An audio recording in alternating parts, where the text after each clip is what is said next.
Hi മക്കളെ, +2 physics say എക്സാമിന് ഒരുപാട് തവണ എന്നോട് കുട്ടികൾ ചോദിച്ചതാണ്, സാർ ഏതൊക്കെ ചാപ്റ്റേഴ്സാണ് പഠിക്കേണ്ടത്, എനിക്ക് എല്ലാം കൂടെ പഠിക്കാൻ വേണ്ടി പറ്റൂല.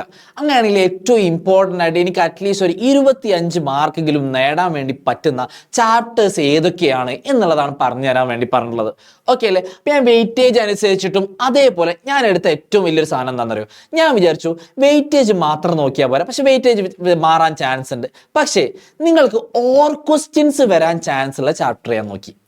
ഓർ ക്വസ്റ്റ്യൻസ് വരാനുള്ള ചാപ്റ്റേഴ്സ് പഠിച്ചാൽ തന്നെ നമുക്ക് അത്യാവശ്യം നല്ല മാർക്ക് നേടാൻ വേണ്ടി പറ്റും. അപ്പോൾ വെയിറ്റേജും ഓർ ക്വസ്റ്റ്യൻസും കൂടെ ഞാൻ നോക്കിയപ്പോൾ എനിക്ക് മനസ്സിലായത് ഈ ചാപ്റ്റേഴ്സ്, ഫിസിക്സിലെ ഈ ചാപ്റ്റേഴ്സ് പഠിച്ചാലാണ് നിങ്ങൾക്ക് എന്ത് ചെയ്യാൻ വേണ്ടി പറ്റുക, നല്ല പോലെ സ്കോർ ചെയ്യാൻ വേണ്ടി പറ്റുക, അല്ലെങ്കിൽ ഇംപ്രൂവ്മെന്റ് വിദ്യാർത്ഥികൾക്കും നല്ല പോലെ സ്കോർ ചെയ്യാൻ വേണ്ടി പറ്റുക. അപ്പോൾ അതിൽ ഏറ്റവും അടിപൊളിയാണ് നമ്മുടെ ചാപ്റ്റർ നമ്പർ 9. ഏതാ ബുദ്ധിമുട്ടാണ്, റേ ഓപ്റ്റിക്സ്.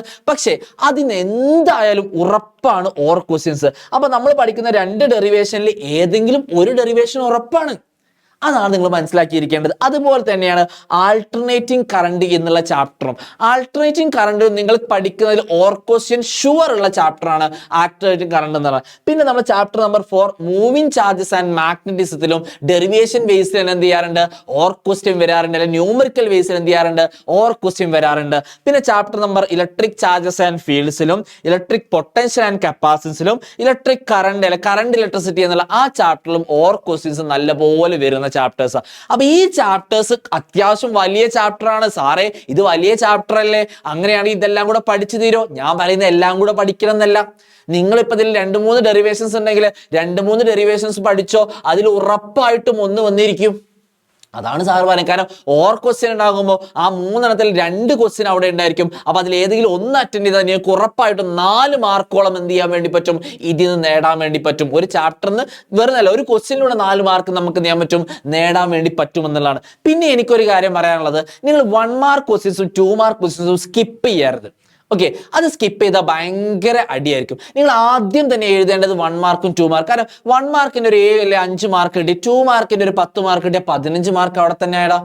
8 മാർക്ക് അവിടെ വരുന്നത് നമുക്ക് ഓൾമോസ്റ്റ് 13 മാർക്ക് തന്നെ അവിടെ തന്നെ ആയി. അത് നമുക്ക് ഭയങ്കര ഒരു അഡ്വാൻറ്റേജാ. അത് കാണും. അതിൽ തന്നെ നല്ല മാർക്ക് കിട്ടിയാൽ ചിലപ്പോൾ ടീച്ചർ എന്ത് ചെയ്യും, ബാക്കിയുള്ളതിനൊക്കെ ചെറിയ മാർക്ക് ഇട്ട് നിങ്ങൾക്ക് പാസ്സാക്കി ഉറപ്പായിട്ടും തരും. അപ്പൊ അത് നിങ്ങൾ എന്ത് ചെയ്യരുത്, ഒരിക്കലും സ്കിപ്പ് ആക്കരുത് എന്നുള്ളതാണ് സാറിന് നിങ്ങളോട് പറയാനുള്ളത്. അപ്പൊ ഈ ചാപ്റ്റേഴ്സിന് ഇമ്പോർട്ടൻസ്, വെയിറ്റേജ് കൊടുത്തുകൊണ്ട് അതേപോലെ തന്നെ 1 മാർക്ക് 2 മാർക്ക് ക്വസ്റ്റ്യൻസ്, ചെറിയ കുഞ്ഞു ഡെഫിനിഷൻസ്, യൂണിറ്റുകൾ, അങ്ങനത്തെ കാര്യങ്ങളൊക്കെ വളരെ ഇമ്പോർട്ടൻ്റ് ആയിട്ട് തന്നെ പഠിച്ചുകൊണ്ട് വേണം നമ്മൾ എന്ത് ചെയ്യാൻ, മുന്നോട്ടേക്ക് പോകാൻ. ക്ലിയർ ആണ്? ഓക്കെ ആണ്? സെറ്റ് ആണെന്ന് വിചാരിക്കുന്നു. അപ്പൊ ആരും എന്ത് ചെയ്യരുത്, ഇത് മിസ്സാക്കരുത്. ഓക്കെ.